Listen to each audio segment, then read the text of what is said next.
Selamat datang di channel saya. Di video kali ini, saya akan bahas tentang IPO saham PT Nilport Marine Service Tbk atau bisa disingkat dengan kode emiten yaitu BOT, yaitu sewa dan menyewa kapal untuk menunjang kegiatan lepas pantai. Ini adalah pembahasan untuk episode finalnya, teman-teman. Bagi teman-teman yang belum nonton untuk episode awalnya, silakan teman-teman ditonton dulu ya teman-temannya di video saya sebelumnya untuk di channel utama yaitu Muhammad Lapis. Ya, mungkin ini adalah ringkasan singkat saja ya teman-temannya, karena untuk ringkasan perusahaan itu ada di channel utama teman-temannya yang pernah saya bahas. Ya, mungkin ini ada perubahan sedikit yaitu di jadwal untuk untuk pemasaran untuk IPO-nya teman-teman, untuk listingnya. Kenapa dia berubah nanti saya jelaskan juga teman-teman. Oke, kita masuk dulu. Nah, ini dia teman-temannya. Nah, sewa kapal ya teman-temannya. Mungkin saya sudah jelaskan ya teman-temannya. Oke, kita langsung saja. Untuk informasi perusahaan IPO ini, itu jumlah saham ditawarkan adalah 1.480.000 lembar saham, yaitu dari total saham dicatatkan yaitu 28,57%. Harga penawaran finalnya yaitu di 100. Jadi untuk dana diperoleh sekitar 100 miliar teman-teman. Untuk penawaran awalnya di tanggal 21 sampai 25 Oktober tahun 2024 dan untuk penawaran umumnya di tanggal 4 November sampai di tanggal 8 November. Nah, kalau nggak salah sih 4 November sampai 6 November ya teman-temannya waktu lalu untuk penawaran umumnya. Nah, di sini 4 sampai 6. Dan listingnya itu di tanggal 8. Tahunya enggak teman-teman. Kenapa? Padahal waktu lalu tuh listing itu mau di tanggal 8 karena ada acara ini teman-teman. CMSA. Nah, mungkin teman-teman tahu ya, Capital Market Summit dan Expo. Nah, bagi teman-teman yang mau ikut untuk CMSA, silakan teman-teman di main hall BI, teman-teman. Ini acaranya ini gratis, teman-teman. Nah, silakan teman-teman. Nah, ini dah jangan sampai ketinggalan, teman-teman. Nah, itulah kenapa jadinya jadwalnya untuk listing untuk IPO itu diundur, teman-teman. Karena ya main hall BI ini kan untuk nama tuh ketika ada perusahaan mau listing, teman-teman. Nah, mungkin kita pernah sekali tiap kali saya live ya teman-temannya. Nah, di sana lah tentang posisinya. Ada proyek terbesar tuh nah di tempat itu lapangan itu banyak sekali yang duduk sana untuk nama itu seremoni teman-teman. Itu. Jadinya tempatnya itu dipakai untuk acara ini teman-teman. Jadinya nggak bisa untuk nama itu listing. Artinya untuk listing IPO saham diundur diundur di tanggal, kalau kita lihat sih untuk buat ini di tanggal 12 November. Sedangkan untuk DAAS di tanggal 11 November. Artinya nggak balangan ya teman-temannya. DAAS di tanggal 11 tetap sesuai dengan jadwal. Sedangkan untuk buat ini di tanggal 12 November tahun 2024 teman-teman itu. Nah, untuk pencetak sahamnya di tanggal 8 November tahun 2024 teman-teman itu. Untuk underwriternya nggak ada perubahan sama sekali. Tetap OD sendiri teman-teman, yaitu BRI dan Reksa Sekuritas masuk ke papan utama. Nah, kalau teman-teman tanya masa ini masuk papan utama, nah silakan dicek dulu ya. Dia ini antara masuk papan utama atau masuk papan pengembangan, karena asetnya itu lumayan besar juga teman-teman, di atas 500 miliar. Tergantung dengan kurs dolar juga ya teman-teman itu. Oke, nah untuk penentuan harga penawaran umum ya teman-temannya seperti biasa sih. Ya mungkin kita submit di penawaran awal ya teman-temannya, yaitu book boardingnya yang dilaksanakan di tanggal 21 Oktober sampai di tanggal 25 Oktober. Nah, mungkin banyak sekali yang ngebit di 100 mungkin. Nah, ketika banyak sekali ngebit di 100 ya, jadi terbentuklah harga itu di 100 teman-teman. Dan juga penetapan di harga 100 itu mempertimbangkan juga ada teman-teman kepada investor, yaitu ya kondisi pasar saat book boarding dilakukan, ya seperti kita masukkan harganya mungkin banyak sekali ini, jadi terbentuk 100 dia kalau dirata-ratakan. Terus juga kinerja keuangan perusahaannya, terus juga penilaian terhadap manajemen perusahaannya dan lain-lainnya teman-temannya. Nah, ada juga permintaan investor mungkin minta di harga 100 saja. Nah, itu semua itu ada dipertimbangkan teman-teman itu. Nah, jadi kita sudah dapat untuk nama tuh harganya di 100 teman-teman. Nah, jadi kita lihat untuk polisi buat untuk kurs 15.500 untuk di tahun 2023 dan di tahun 2024 jika disetahunkan ya teman-temannya untuk laba bersihnya. Oke, mari kita lihat dulu ya teman-temannya. Nah, kalau kita lihat sih untuk PBP-nya di tahun 2023 yaitu 1,31 kali. Untuk di tahun 2024 untuk PBP-nya 1,32 kali. Untuk pelnya di tahun 2023 344,48 kali. Untuk di tahun 2024 itu 4.471,79 kali. Untuk BP-nya di tahun 2023 76,33. Untuk di tahun 2024 itu 75,68. Untuk delnya di tahun 2023 itu 11,03%, untuk di tahun 2024 itu 98,11%. Untuk Y-nya di tahun 2023 itu 0,38%, untuk di tahun 2024 itu 0,03%. Untuk EPS 0,9 di tahun 2023, di tahun 2024 0,02. Untuk jumlah saham sama 3,5 miliar. Untuk ekuitas di tahun 2023 267 miliar, untuk di tahun 2024 259 miliar.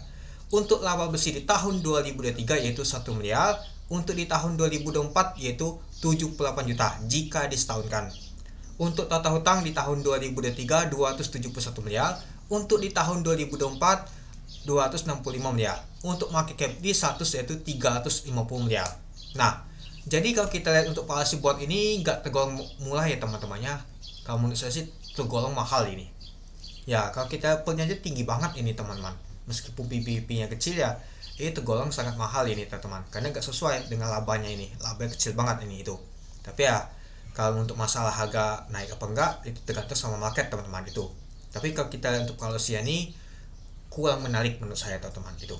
Oke, kita lanjut. Nah, dalam hal menentukan untuk harga saham ya teman-teman, dia rasio PER tidak digunakan karena dianggap tidak mencerminkan nilai wajar. Nah, jadi ini enggak mencerminkan untuk nilai PER-nya teman-temannya. Nah, hal ini dikarenakan selama 2 bulan awal tahun 2024 kapal proses sedang dalam proses persiapan untuk menjalankan kontrak ke luar negeri sehingga tidak beroperasi. Nah, mungkin itulah kenapa laba bersihnya di tahun 2024 ini jika disetahunkan itu kecil banget teman-temannya untuk labanya. Ya, karena katanya nggak beroperasi sama 2 bulan teman-teman di awal tahun 2024. Nah, jadi kita sudah tahu kenapa dia laba itu mengecil. Oleh karenanya IP dan EBITDA dan PBP dianggap rasio yang lebih tepat. Jadi dia menggunakan PBP untuk rasio yang teman-teman, untuk menetapkan mengatur harga sahamnya nih, untuk mencerminkan nilai harga wajarnya. Jadi kalau kita lihat dia ini teman-temannya, nah ini dia menggunakan nama tuh sampai 30 April tahun 2024 saja ya teman-temannya, tidak disetahunkan. Jadinya dia didapatkan untuk bond ini yaitu untuk PBP nya 0,92 teman-teman, untuk PER nya 3046,9. Nah, untuk EP nya 7,19 teman-teman. Nah, jadi kita sudah kelihatan ya teman-temannya untuk nama itu untuk policy-nya nih. Nah, juga sudah dijelaskan tadi teman-teman itu. Jadi kalau kita lihat ya teman-temannya, untuk di tahun 2023 aja dia begini dia. Nah, mungkin karena dia jelaskan tadi tidak beroperasi selama 2 bulan. Nah, itulah dia nggak jalan ya teman-teman itu. Dan coba kita bandingkan sama 3 kompetitornya teman-temannya, seperti SIP, REIT, dan juga WINS. Ya, kalau kita lihat sih memang untuk rata-ratanya tuh 1,02. Untuk ininya EP-nya itu 12,26. Jadi kalau kita lihat untuk ininya masih cukup lumayan untuk buat ya teman-temannya kalau dia mau membandingkan sama PBP dan juga EP-nya teman-teman itu. Nah, jadi perusahaan memiliki nilai PBP-nya 0,92 kali, artinya nilai PBP perusahaan relatif lebih rendah dengan nilai rata-rata PBP di industri sejenisnya. Nah, jadi kalau kita samakan sama WINS, lebih bagus WINS ya teman-teman itu. Ya, jadi kalau memang kalau dilihat dari PBP-nya, dia gak bisa juga dicerminkan dari PER-nya karena tidak beroperasi sama 2 bulan kata di awal tahun itu. Oke. Nah, jadi kita sudah lihat ya untuk policy untuk perusahaan buat ini teman-teman gimana bentuknya itu. Nah, ini untuk di tahun 2024 sampai di bulan April saja ya teman-teman itu. Oke. Nah, jadi teman-teman bisa mempertimbangkannya untuk melihat dari policy-nya nih itu. Nah, kita lihat juga nama tuh untuk penjatan ini ya teman-temannya. Nah, kita sudah tahu sih dana yang akan dihimpun untuk pendanaan umum nanti sebanyak sekitar 100 miliar teman-teman. Berdasarkan nilai untuk pendanaan umum perdana saham ini termasuk pada golongan pertama karena di bawah 250 miliar teman-teman. Artinya persentase alokasi saham itu 15% atau 20 miliar. Artinya yang akan dibagikan nanti ke retail itu sebanyak 20 miliar atau setara 200 lembar saham. 200 juta lembar saham ya teman-temannya. Nah, jadi kalau kita lihat teman-temannya ya agak lumayan juga sih. Nah, jadi untuk ininya sekitar 15% yang akan dibagikan ke retail teman-teman itu. Nah, jadi teman-teman untuk patokan juga di sini ya untuk persentase alokasi sahamnya itu. Nah, kita masuk ke track record untuk underwaternya teman-teman. Sebelum itu kita lihat dulu ini. Nah, kita lihat di tahun 2018 Bom pernah nama tuh single untuk nama tuh bawa IPO data teman. Di tahun 2018 saja kalau kita sih hanya dak Doki ini nah. Satu kali Allah. Buka bisa satu kali Allah, WMU dua kali Allah. Lans 13 kali Allah. Cabut satu kali Allah. Nah, kalau kita lihat sih untuk BLI dan Alexa sekuritas untuk OD ini, kalau kita sih di tahun 2022 ada Allah, di tahun 2001 juga ada Allah, di tahun 2018 ada Allah, di tahun 2023 ada juga, di tahun 2024 ini belum ada Allahnya. Apakah buat akan Allah? Nah, kita gak tahu ya teman-temannya. Nah, dan juga mungkin teman-teman tuh bertanya, ada gak untuk fixnya ini? Penjatahan pasti dibagikan ke retail. Ya mungkin teman-teman tuh tahu sudah pengalaman kalau kita lihat untuk MSCA nyebar bawah saja ya teman-teman, UNTD itu bagi fix dia teman. Dia bagikan kepada retail. Dulu tuh akuas itu 50 juta sih. Nah, tapi nggak tahu ini. Ya kalau kita lihat sih kalau untuk nilai MSCI aja hanya 100 miliar. Kemungkinan besar sih enggak sih. Dan juga sampai saat ini saya lihat sih untuk sales-sales seperti OD ini biasanya sih banyak munculan sih di grup Telegram. Kakak, ini ada fix ini. Nah sales-salesnya biasa nawarin sih, biasa juga banyak juga ribut katanya ada fix. Tapi sampai saat ini saya temuin belum ada sih. Nggak tahu dia apakah ada dibagi ke berapa atau kemana. Nah, tapi ya biasanya sih ada sih teman-teman. Tapi tergantung juga. Nah, kalau misalkan ada pastinya nggak tahu cukup menarik ya teman-temannya itu. Tapi kalau menurut saya sih kalau untuk di harga untuk 100 itu masih cukup lah ya teman-teman itu. Oke. Dan bagi teman-teman yang mau ikut untuk penawaran umum perdana saham buat ini silakan untuk melakukan pemesanan. Nah, ini di 5 hari kerja ya teman-temannya. Lumayan lama juga teman-teman di tanggal 4 sampai di tanggal 8. Nah, kalau kita lihat sih di tanggal 8 itu ada di hari kelima terakhirnya itu sampai jam 12 siang. Nah, kalau teman-teman niat mau ikut melakukan pemesanan untuk IPO saham buat ini silakan untuk dilakukan pemesanan. Kalau teman-teman bertanya apakah saya akan ikut, kemungkinan sih ikut untuk buat IPC. Yang penting cuan. Nggak tahu berharap naik banyak sih. Mungkin naik berapa ya sudah saya jual teman-teman itu. Ya, dan juga kita harus hitung juga nama itu resikonya. Resiko nama itu kerugian itu.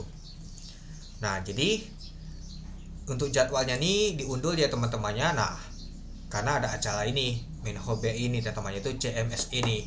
Nah, bagi teman-teman yang mau ikut untuk seminar dan takso expo wedding entertainment dogfest silakan teman-teman untuk main ke Menho BI ya, jangan jarang ya teman-temannya main ke sana teman-teman. Kalau teman-teman main sana mungkin dapat info juga teman-teman tentang IPO dan lain-lain itu. Nah, kalau teman-teman tanya apakah saya akan ke sana, seperti sih enggak dulu sih karena masih banyak pekerjaan saya teman-teman itu. Nah, jadi untuk di Senin nanti akan muncul untuk penawaran umumnya untuk buat ini teman-teman. Untuk naik saya belum dapat informasi ya teman-temannya, belum muncul juga dikasih untuk di ini temannya pemberitahuannya, tapi ini sudah up ini teman-teman. Ya kalau kita lihat untuk khususnya aja belum berubah sama sekali ini teman-teman. Apakah ada tambahan underwater? Harusnya sih ada sih. Kalau enggak ya sama seperti untuk OD ini teman-teman, yaitu buat ini itu. Nah jadwalnya belum tahu juga nih teman-teman. Kemungkinan sih Senin nanti bawa ketahuan untuk naik ini tuh. Nah jadi yang baru saya bahas ini adalah buat, nah apakah naik ini akan barengan sama DAS atau naik ini akan barengan sama buat dia teman-teman. Yang tergantung juga ya teman-teman itu. Nah kalau misalkan dia listingnya di tanggal 13 atau di tanggal 11 atau di tanggal 12 ya coba kalau dia listingnya di tanggal 13 artinya Senin, Selasa, Rabu listingnya sendiri semua teman-teman. Itu cukup menarik banget pastinya itu. Nah nanti saya update juga ya teman-temannya untuk pemesanan untuk IPO saham seperti DAS, buat dan juga nanti teman-teman itu.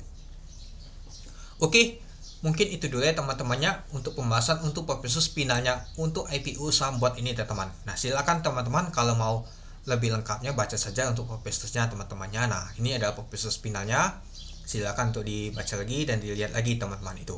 Ya ini adalah ringkasan saya untuk prospektus finalnya.